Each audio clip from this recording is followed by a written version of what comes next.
Full-time position. For the okay. Celebration of MAP success. Yeah, well, you come on up, please.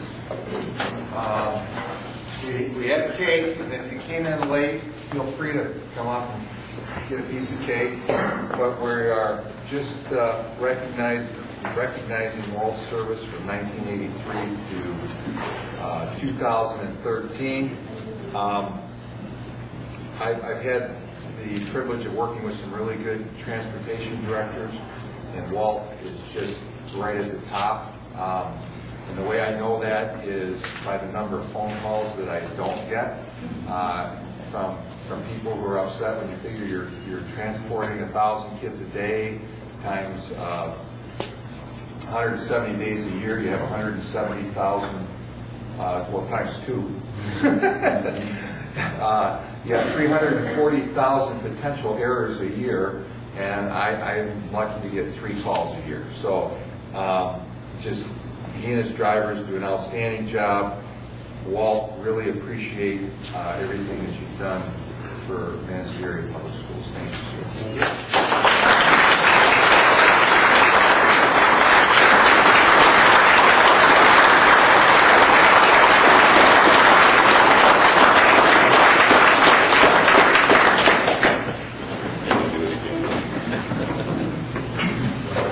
I just want to make a comment too. We, Walt's in a supervisory position, so I work with him, I work with him almost daily. But the recognition of retirement is something that we're going to start doing for all the employees, and we're going to go back and we're going to catch up some of the ones that retired recently. So that will be coming here. The catch-up one before too long, and then maybe in September, October of every year, we'll do everyone that's retired in the last 12 months. But it's just something that we certainly appreciate the people who have dedicated the better part of their lives to the kids and the community and the district. So that's going to be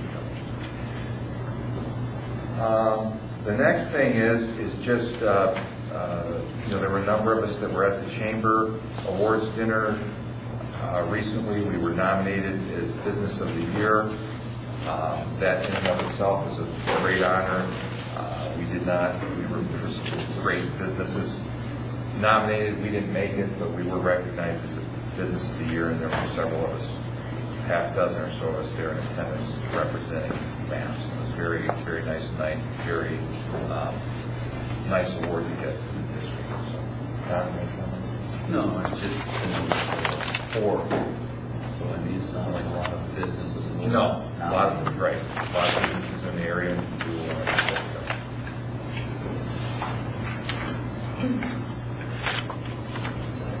Yep.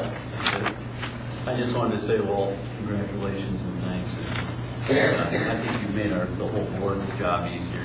We didn't really get a whole lot of complaints about buses or anything. So, and as I always say, you don't see me to see buses broke down on the side of the road. I don't know if I ever have. So, thank you. You're just looking on the wrong road. Okay, moving on. Board or committee reports. Is Robert here?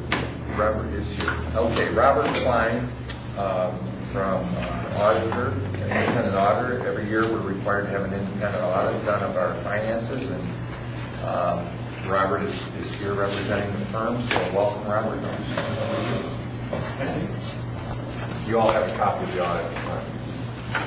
Just go through this real briefly here. It's always a pleasure to work with everyone at the central office.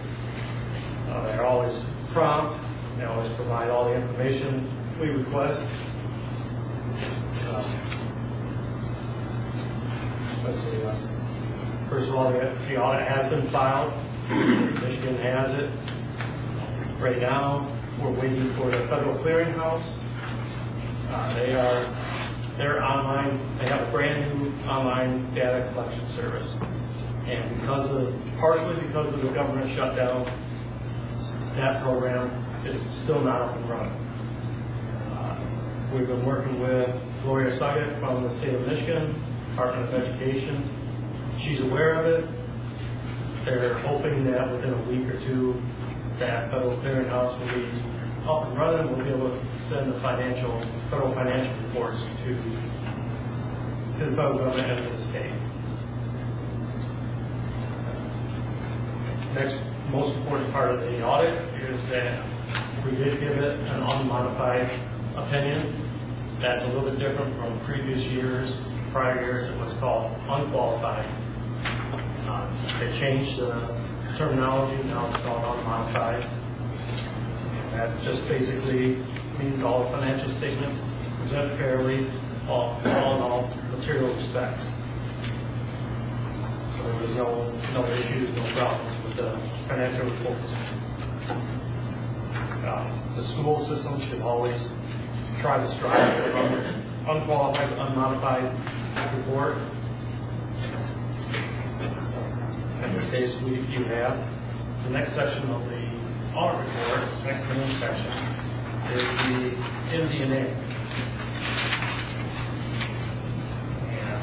And that is a report that is generated by the business manager. This is basically a summarized report of our financial statements that are behind it. And all the, see on page 9, starting on page 8, the charts there are presented in full accrual basis. And they provide a 2-year comparison which gives some historic context. On page 8, you can see at the bottom there, the unrestricted net position has changed from 781,000, has changed, from to 133,000. So pretty major decrease, but as you're aware of, with most school districts, funds are really hard to come to them. Moving on to page 9. Yes. The difference between restricted and unrestricted? Restricted means those funds are restricted for certain uses. Unrestricted is money that can be used for any purpose. So later in the audit report, the unrestricted at $1.4 million, that is restricted for a lot of different purposes. It's restricted for benefits of debt repayment. So approximately $1.4 million of that restricted is considered restricted just for debt repayment.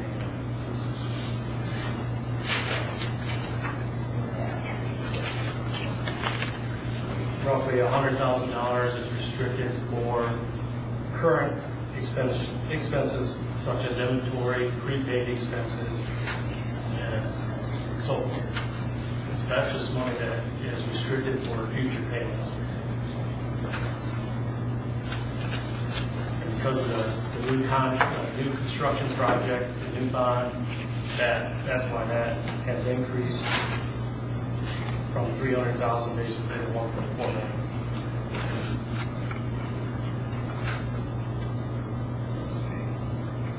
Revenues were up roughly on page 9 is the statement of activities there. And that shows that revenue is up about $72,000. That side, or also expenses were down by $376,000. So this is all positive. However, that position still decreased $178,000. So that's far better than the prior year.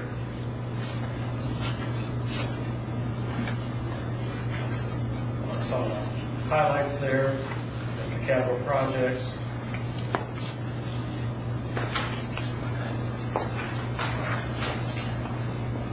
See on page 10, we have additional capital projects that were added. We had $2.2 million in construction, renovation of the roof and energy projects. 4 buses were added, and some computer equipment. So moving on to page 14, is when we get into the financial statements of governmental. Just the fund balance sheet. Here you see the unassigned fund balance was $282,000. That equates to 2% of the annualized expenses. Total fund balance on the far right is $1.78 million. Here's where we get in. See all the restrictions. Restricted of that 1.3 million restricted, or 1.7 million all restricted. 1.39 is restricted for debt. Which specific debt is that, Ron? That is, well, all the debts, that is. All the debts. Yeah, that's the new Yep. 2013 debt, the 2011 debt, the new QSAP debt that we took.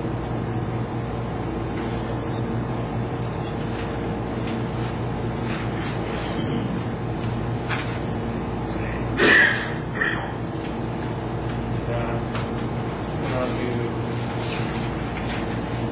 page 16. The general fund has decreased the fund balance. Has a decrease in fund balance of $575,000. Now that's expenses over revenue. That was primarily due to the transfer of $700,000 to other funds. Across all funds, we only saw a decrease of $8,000 on the far right, near the bottom. So the whole, the governmental funds as a whole, we're only seeing a decrease of $8,000.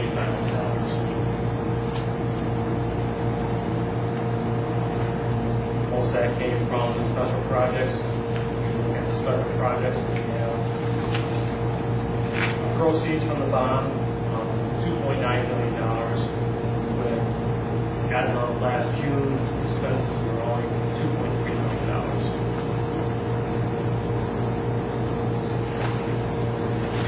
So that's pretty much the financial numbers. We move into the footnotes. A couple important things to point out here is Nupsters, which is reported in note number 6.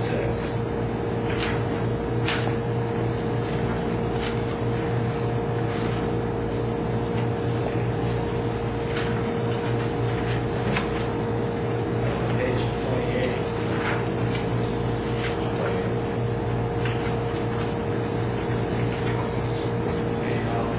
This reporting, this is where we report the Michigan Public Employee Retirement System. Report all the numbers on that. That goes for several pages. Next year, this is going to completely change. This is going to be, we're going to have to also show, starting next year, a 10-year trend of the funding for the retirement program. This will be all part of GASB report, GASB 67. And then the following year, this will be another significant change. For the audit report ending June of 2015, there's a new GASB called GASB Statement 68.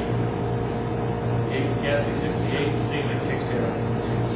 Investors will have to report the liability to the school system on the financial statements.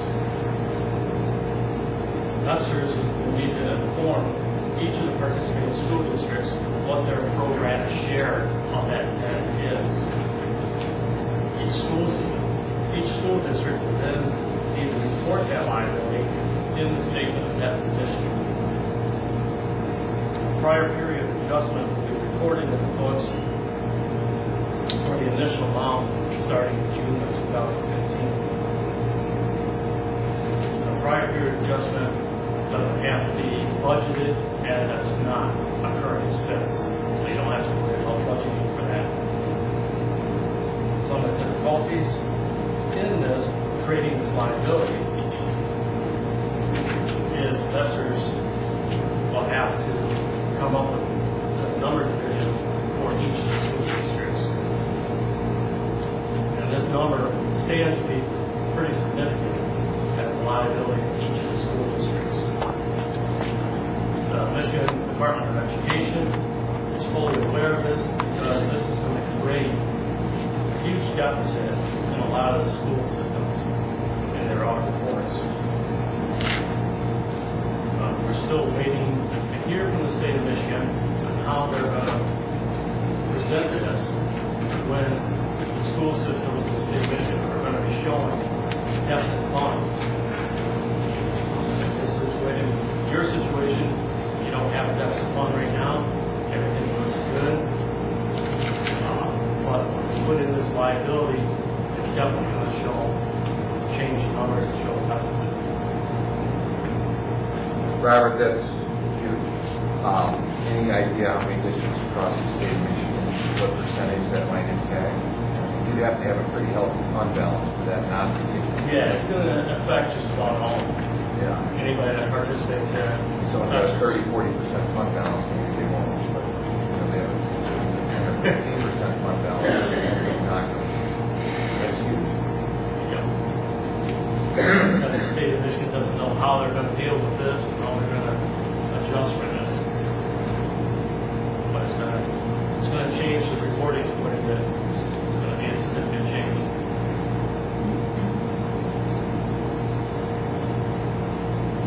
We will also be presenting a 10-year pension performance information on that footnote.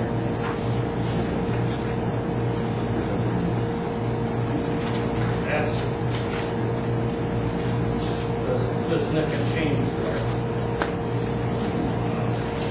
At the end of the report, we have our report on internal control. Here we are presenting, that would be after the end of the report. We're presenting that report on internal control here. The central office has very good monitoring, double review from management, the board is very good. They have great segregation of duties. There's always room for improvement on that, but everything looks great on that. Like I said before, there's no deficit fund balances here. You can't say that with a lot of schools. Right now, you guys are still very healthy. There's a lot of other schools out there that are running negative fund balances right now. Overall, we gave this report a very clean report, and that doesn't happen too often in this kind of economy.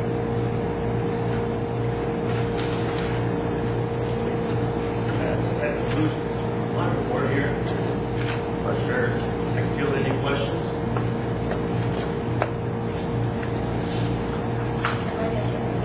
I just thank you, Robert. There's a lot of information that you presented. There's 40-some pages of it. If someone wants some nighttime reading, there's a couple things that I always like to point out, provided they have it here. One is we had that clean audit. We really can't score any higher than we did. And I want to take this opportunity to publicly thank Howard, Sue, Julie. Nancy's gotten involved in it since she started. That doesn't happen by itself. It happens because you have good people who are conscientious and have the right skills. And so I want to publicly thank them again. I think it's a pretty commonplace here year after year after year for us to have that clean audit. But again, it doesn't just happen. So kudos to those four folks for doing that. The other thing is the bottom line, our fund balance is down to about $570-some thousand. It's down to about 380, which is about 2.5% of our general fund balance, and that's getting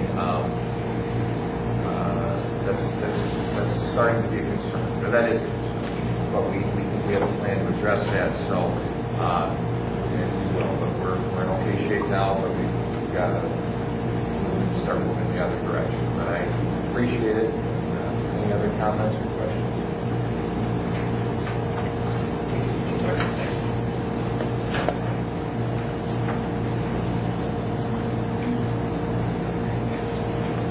Yep. Yeah. We had an inspirational speaker in here. Is Chris here? I saw him earlier. Where's Chris? Right over there. Thank you, Chris, for bringing that speaker in. Thank you to the Little River Band. I believe they were the ones who provided the funds. I went and saw him. He had two great messages. One was for everybody, which was, just don't let anything get in your way. Don't let anybody or anything prevent you from doing what you want to do. And the second one was tailored to educators, which was the importance that educators played in his role in taking this boy who had no legs to becoming a top-notch wrestler and now an accomplished motivational speaker. And it's just a great reminder to us all why we're in the profession. So anyway, thanks, Chris, for doing all the legwork to get that to happen. It was a great thing to take for our kids. I know my kids were talking about it at home, so yeah, that was awesome. Correspondence. Yep, you have the minutes from the MCOE 2020 group that Joel and I attend. You have a couple other things. You have the advanced the ISD newsletter, the finance report. Are there any questions now to see on anything?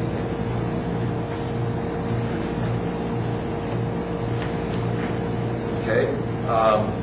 D, Kathy, do you want to introduce your two ladies? He got about to retired in August, and so we split their position and hired two people. Laura Oak is our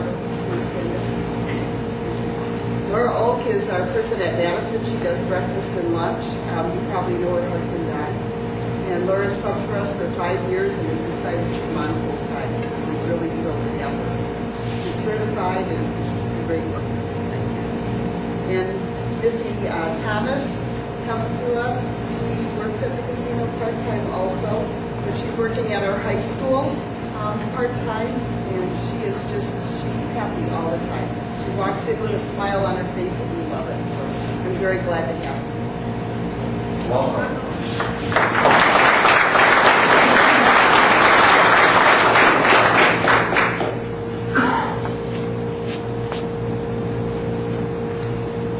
Okay, another personnel issue. We had a parapro, Jenna Stalmack, resigned.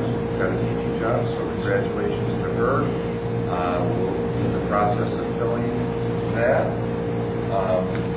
The leadership team reports. Any questions on anything in that entire section or not?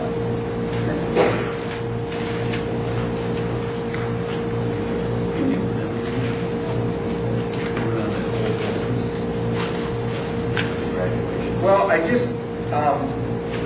were we going to change that or are we going to leave it?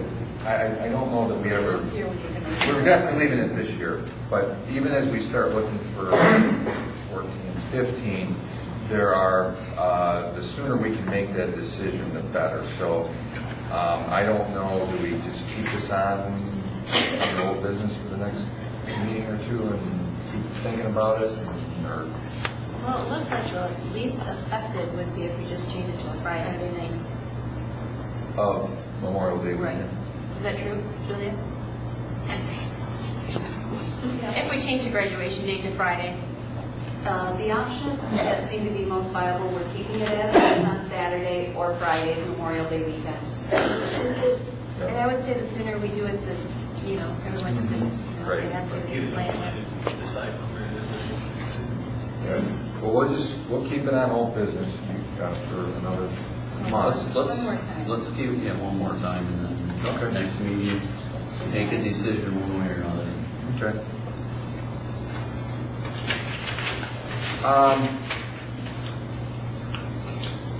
Last month, we talked about potentially getting a lane or two, or maybe even building a track.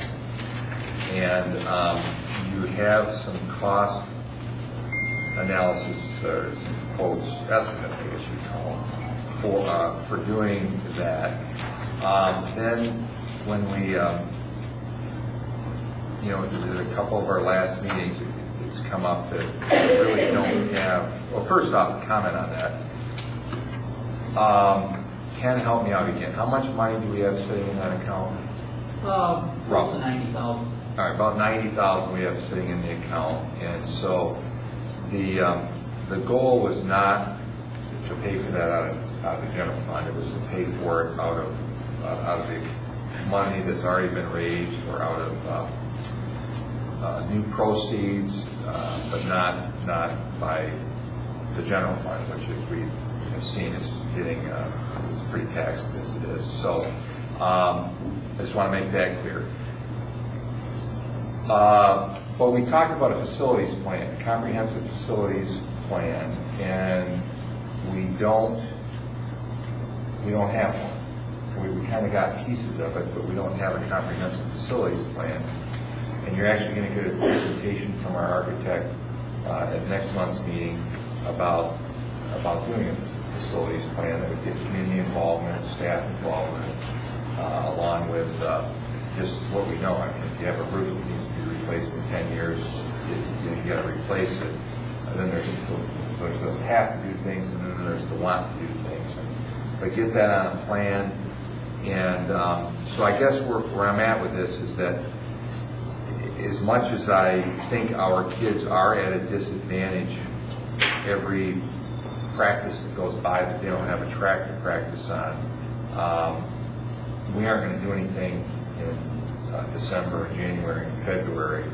So I guess what I would say is we will just kind of keep this on the old business item until we can get that more comprehensive facilities plan accomplished, if that's acceptable to all of you.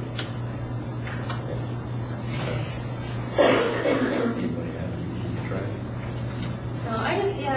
No, we're asking our employees to take concessions, and I totally agree, it needs to be on hold for now, unless I know there's $90,000 that is fundraised for that reason, for the track fund, but, so, I think it needs to be on hold. Well, but I'll just say there was, at least in my mind, there was never any intent to take that out of general fund. So it would have had to have come from other revenue sources, which we haven't identified yet. We would have needed to before we committed to building something. Well, that money could only be used, so that money could only be used for the track anyway. Well, if it was, Put it in the general fund. if it was voted, if it was a bond, it could only be used. But if we had 100 or 500 people donate the money to do it, that's another source of revenue. So,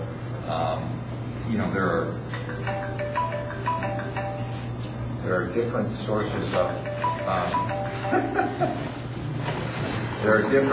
of revenue that could have been used, but it was never the intent to use the general fund. We stated that at the last meeting as well. Paul, did you have something? I was just going to reiterate that we really can't use that and take that in the general fund. That we're not taking any money from the general fund to utilize it. So it is a pressing concern, even in the face of all these issues going on. That's a decision we need to make.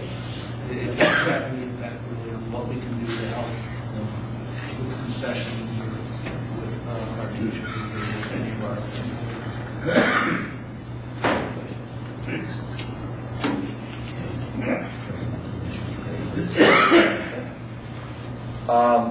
The next item were asked to place on the agenda was, it's the Great Lakes K-12 Director's Contract. It's Eric McNitt.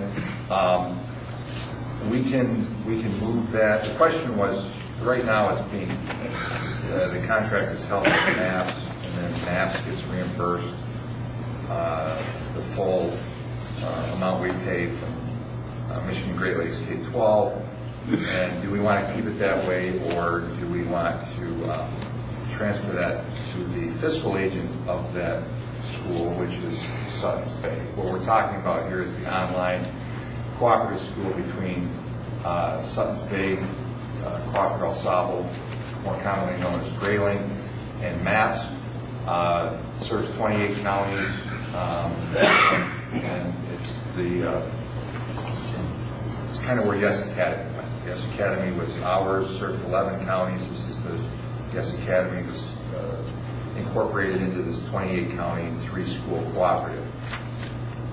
So I will leave it up to you to tell me whether to we keep that contract here or whether we transfer it to Sutton's Bay.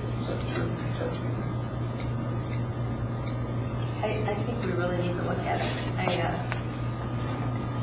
Eric's contract with North Star states that if the Yes Academy is terminated, then the contract is also terminated.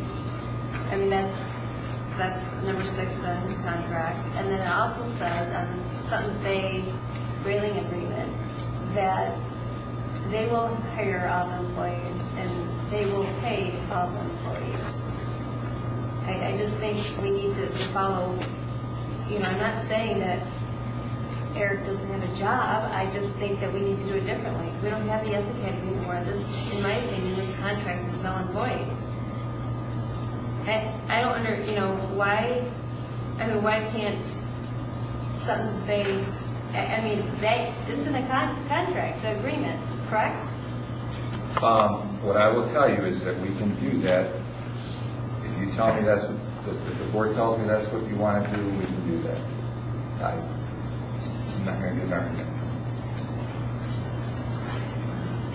Well, we don't have to decide that tonight. You can say, No, in fact, there might even be some accounting things that,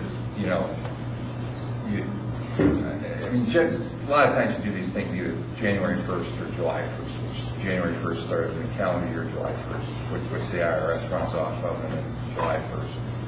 Yeah. Which is what the schools run off from. We can do it anytime. This is not a big, complicated. In fact, it's just the opposite. It's a very simple issue. What? Does he know he's working on the contract? Well, I don't believe he is. You don't believe what? That he's working with, doesn't know? That he's working without a contract. Just Quick comment there with respect. No sense in dragging it out if we can. You raised some good reasons for keeping it within Manistee. Regardless if Sutton's Bay is paying their employees, we still pay a portion of that. It all comes back to us. For me, really, the biggest question is how long do we keep our involvement in Yes Academy? Is it something that is benefiting us for the time being? And the way we've set it up, it is benefiting us. We do have income coming in greater than, 100,000? It's 150. isn't it? 150. No, it's whatever. We're right on target. Whatever we budgeted, it was 100 or 115. I think 125. Well, is that after all the fees have been taken out? Right, and after we pay him. No, it's not. It's not. That's after everything, so that's paying his salary, that's paying everything that we owe to the conglomerate, basically. So, to me, the biggest decision is when and if do we cut out yes everything to K-12. For the time being, I would tend to say, we know, our contract with Eric is a known quantity. We know what we're expecting. I would tend to keep it the same. Well, and I can update it too. I mean, if that's the concern, we can update it to reflect that it, so that it meshes more, I guess, a little better with the concerns that Chris has brought up with, that it meshes more with the Michigan Great Lakes K-12 operating agreement. But I don't, that's, again, there's nothing complicated here. It's just what form do we want this to take. Once I know it can be done in a week. Can I just ask, the purpose of having his contract with North Star and not through Mass is It what? saves us a boatload of money because as we know in our audit, we paid 25. What's the new retirement rate? What is it? What? So it's roughly 26% of Mr.'s retirement that we don't pay. It saves us a lot of money. But if he was an at-will employee, if we developed a contract through Mass, I mean, why you have to pay retirement for at-will employees? Yes, everybody that's paid through the district, he's a third-party contracted employee. So a lot of districts have done that with all kinds of support staff, and I'm glad we haven't done that here. But when we have one employee who isn't going to work 10 years in the Michigan retirement system to ever be able to draw it, it makes no sense for us to pay this extra 26% of his salary to the state of Michigan that he's not ever going to see any benefit from, and it's just an added cost to us. So, but the answer to your question is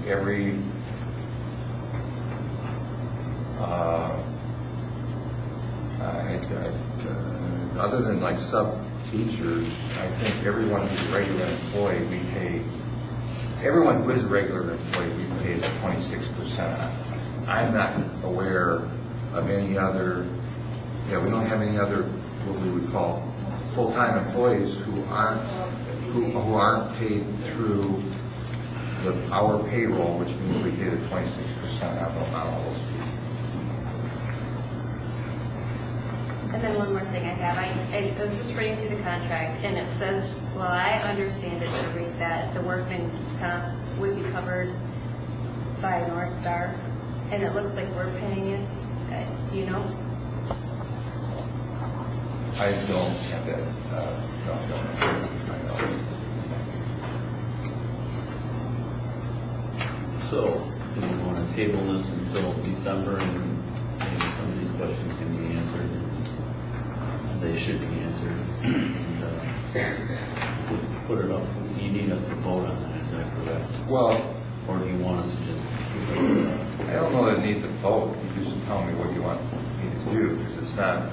It's really just an administrative function that we. Actually, though, if we redo if we redid the contract, well, wait a minute. No, I don't think you would approve that either, because that's in essence a service. Well. These are things we need to find out. So Rather let's meeting table out until. yeah. let's Can table. I ask how Grayling is handling it? How's the Grayling Same way. side? Same way. The railings. And is his contract similar to Eric's contract? I haven't seen his contract. I guess, I mean, that's something to think about too. He's part-time, so that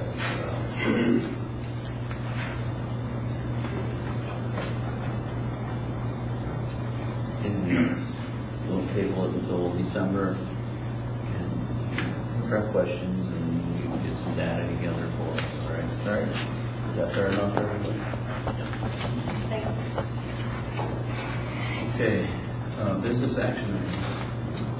I have, my motion is going to include 5-minute approvals. The first one from October 9th regular meeting, and the same date for the closed session, October 23rd from our work study, November 18th from the special meeting, and November 18th our closed session minutes.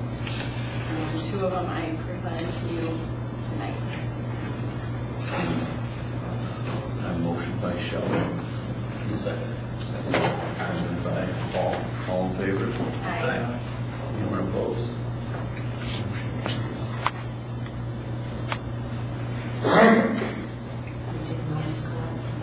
Yes.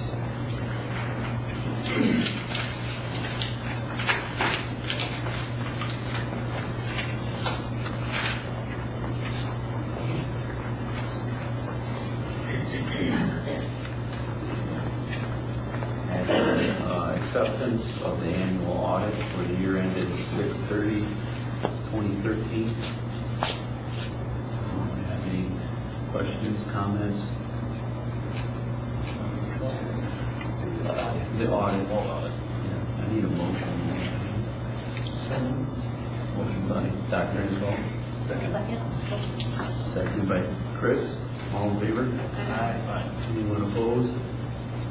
Motion carries. Approval of accounts payable report. Total expenditures presented for approval for October and November are $793,688.71. Dr. Insall, second. Second by Alderman. All in favor? Anyone opposed? New business. Meeting days. Yep, just trying to find it. This is not something that I expect you to decide tonight, but we wanted to start the discussion because it is something you need to decide in January at your organizational meeting. You'll be electing officers in January. You'll be meeting dates, a few other things. We basically have two organizational times now with the changed election days.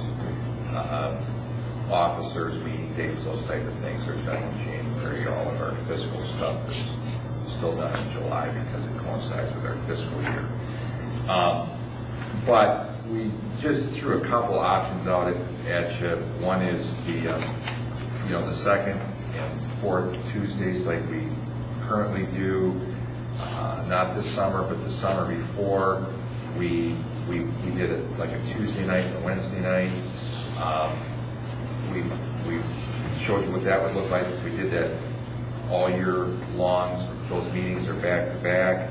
I think there are probably other options. You could meet at 6:30 till 8 as a study session, and 8 to 9:30 is your regular meeting, and the same night. There's all kinds of different options. We just wanted to get you thinking about what's going on, and so that when it comes to January, you're prepared for how you want to do that. Because we ended up, when we did go through, Nancy, I think we tried to, things like baccalaureate, a couple conferences that I have that just seemed to always conflict with that second meeting date. We did go through and fix those, so if we were to keep the two separate meetings a month. Anybody has any thoughts on that? One comment I have is just, I know we don't know when homecoming is, and that always, yeah, we don't know that yet, right? Really. I mean, I guess we could adapt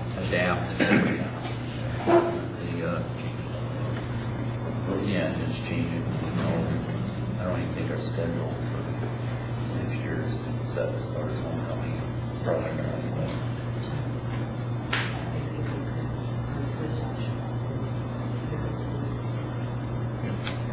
Well, we've generally not had a workshop in December, so that one. And then, you're right, you start hitting that fourth, you hit Thanksgiving, you hit Christmas, you hit, I don't know, it just seems like we have a lot of content. Times we either reschedule or cancel that study session. Our second Wednesday seems to be really good for the meeting date. So anyway, just, I guess, again, we're not looking for an answer tonight, but think about, what works for you, and we'll talk about it a little bit more, and then actually in January, you'll maybe vote on something. Okay. Just One comment, just, I think it works better for us to have it split up instead of 2 days back to back. There's invariably something that comes up, and we always take care of some business even at that work study meeting. So I'd like to kind of keep that option there. We can change things here and there as it comes. As we go along. Yeah, so I'd like to see us try and keep that first option. So we'll vote on that next month. No, January. Anything else on that? No. Review of Board of Education terms of office. It's just for you to look at. As you remember, we had a mix-up in the ballot, and then we ended up passing a resolution to fix it. So you guys asked me, I had to deal with this question 3 or 4 times, so I thought I just figured we'd go. So is this correct? Yeah, this is correct. Because it says on the bottom, errors. Yep. It's correct, all right. Yep. Yep. The next couple of pages of the resolution that fixed it, we passed on. Oh, okay. It was Shelley's and Jim's.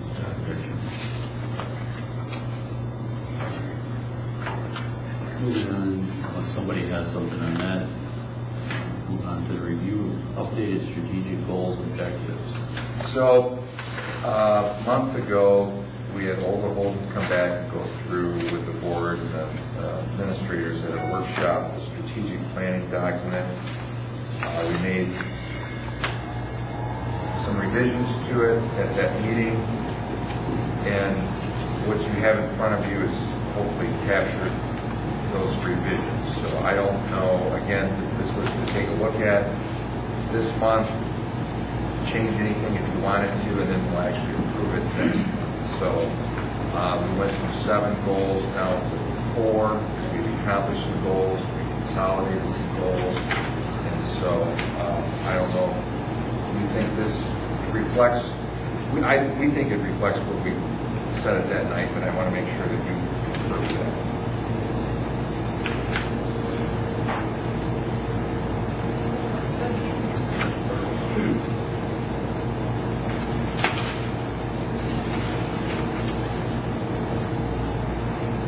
Does anybody have thoughts about that? I know we put a lot of hard work into a lot of things. Strategic plan, or evaluation. Among other things, we've done a lot of training. A lot of hard work and time. And those changes, you didn't change necessarily the numbers, you changed how many there were on the appropriation, something like that. Some of the ones that were accomplished, we obviously didn't, we removed those. And then there were some where they were basically the same goal in 3 different areas that we consolidated. So, no, I don't think we lost anything. It's a community with all. Yeah, no, I think everything that was in the original document that hasn't been accomplished is still reflected in here. Yeah, good point. So does anybody have anything with that? Let's put that on Nancy to adopt next month.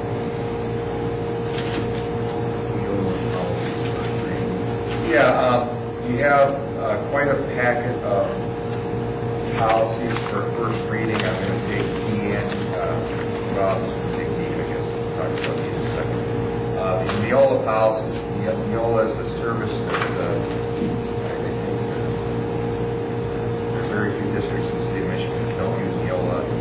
They provide, they keep us updated on legal policies, things we have to have, things we should have, and a couple times a year they come through with policy updates. And this is what you have in front of you. There's a bylaw, or there's a couple bylaws. There's a policy on the appointment of the superintendent superintendent, the non-reappointment of the superintendent, the non-renewal of administrative contracts, staff discipline, termination and resignation, probationary teachers, students, sex offender registry, criminal convictions, student network and internet acceptable use of safety policy, staff network and internet acceptable use of safety policy, student record policy, and students sex offender registry criminal convictions. One that was deleted. So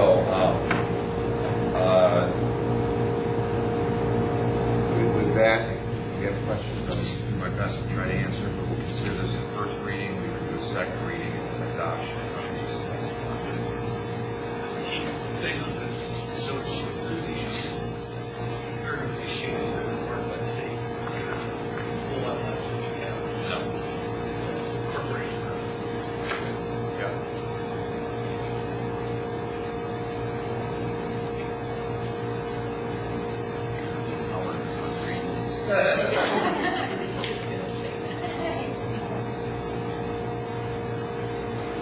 Anybody have any questions on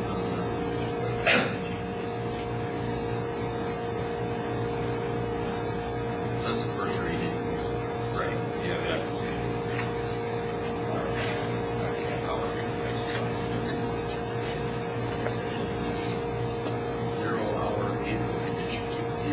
Yeah, we're looking at adding a 0 hour to the school day. Julia's proposed an addition to the handbook for that. Do you have any comments on that? 0 hour, the idea is that we can expand some learning opportunities outside the traditional school day. Freshmen often have their courses from the beginning of the end to the end of the day filled in for them, so a 0 opportunity would enable them to take some exploratory-based classes. Also, if you're a senior or if you have all-day AP courses, it's an opportunity to be able to take an experience-based class. It's very similar to what we do with work study or online classes, but you're able to do it during that 0 portion of before the regular school day. So it could look like a traditional hour of the day. It could be a half hour or 40-minute class at the beginning of the day. Credit, no credit. And again, the idea is that we get to broaden our students' experience. So we would consider that as a first reading as well, since the handbook is in actuality sport policy. Any changes to it should be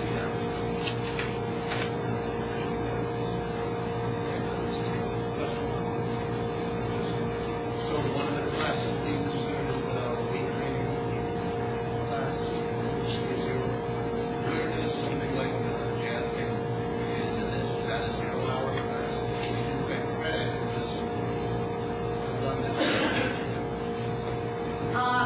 That's one of the reasons we wanted to make sure that a 0 hour was an experience class. It's for credit, no credit. So if you're missing a day a week or if you're obligated to other things, it's not going to impact your ability to participate in the 0 hour. I don't think jazz is credit bearing. No, in fact, I talked with Cindy this morning about. But it's basically an extracurricular activity that needs it could be, probably wouldn't, since it's only 1 day a week, it would probably be worth the same amount of credit, but it could be maybe some detraction.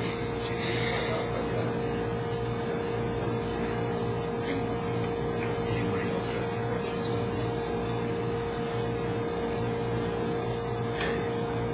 Athletic culture.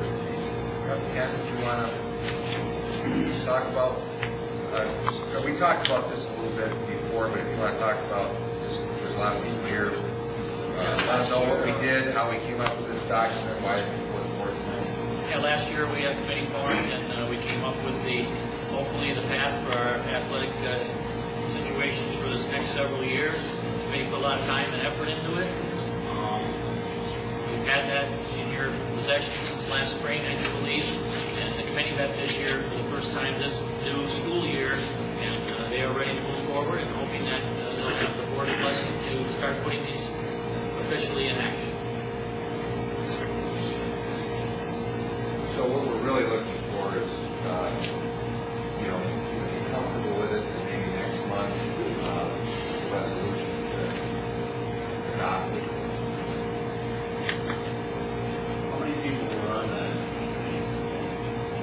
had 11. Representing, We had teachers, we had parents, we had board members, we had coaches, administration.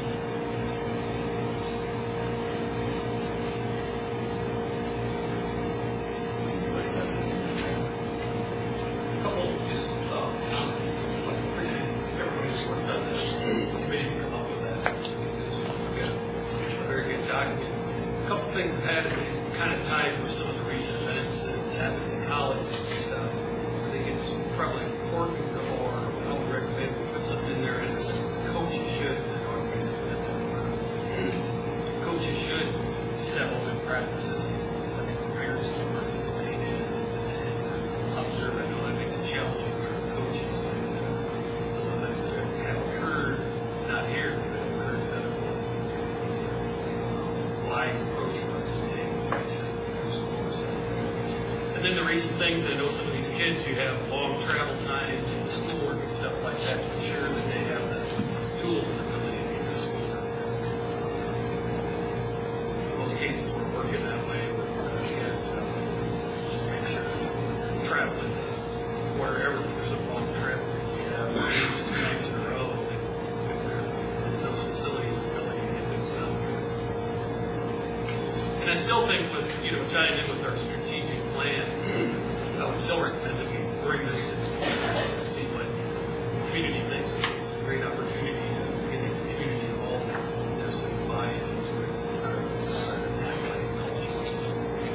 Still recommend it. For those of you who haven't seen this, the interest in the future of all spectators, realize the expectations of our spectators. That's an important part of our school. coaches, spectators, parents, athletes. So including the community and then educating us. Anything else on that? A lot of hard work went into that. Second, public communications. This portion of the agenda is for persons to address the board. Public comment is permitted to 3 minutes per meeting. Kathy Gutowski. If you're free tomorrow's our annual Thanksgiving feast. 560 pounds of turkey this week. Made 40 cans of apple crisp, so we're ready for everybody. For $3, you'll have the best Thanksgiving dinner you could ask for. And also the new cooler freezer. If you want to stop after the meeting, you can take a look at that project. It's awesome.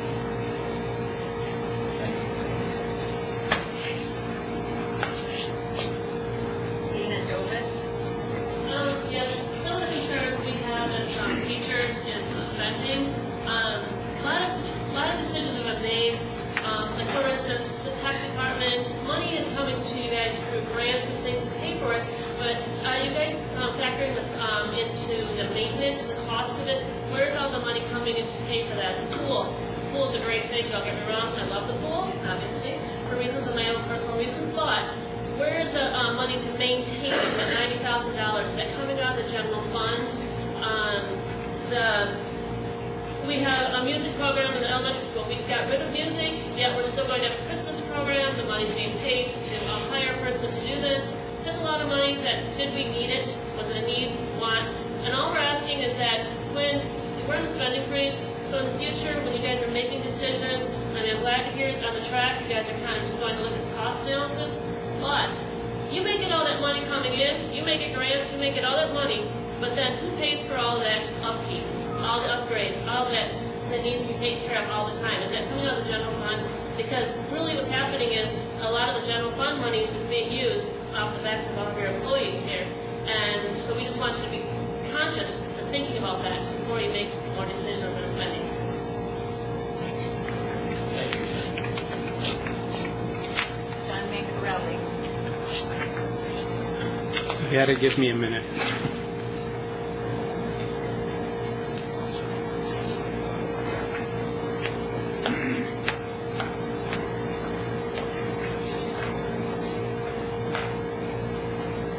Do I look good? You look great. All right. You are aware of me as a retired school teacher, and some of you also know that I'm very much involved in team Flag Manistee. And it's a group of concerned parents, families, and friends of lesbians and gays.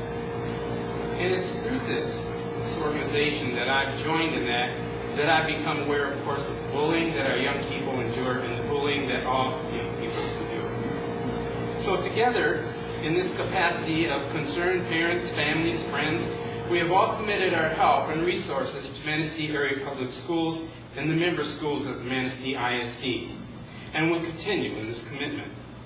Joining together with other county organizations, we have created a committee to deal with issues of bullying in our county. In August, we sponsored training for all leaders and education personnel provided at the Manistee ISD and presented by the Michigan State University Extension. It was well received, and we're going to be offering it again in January.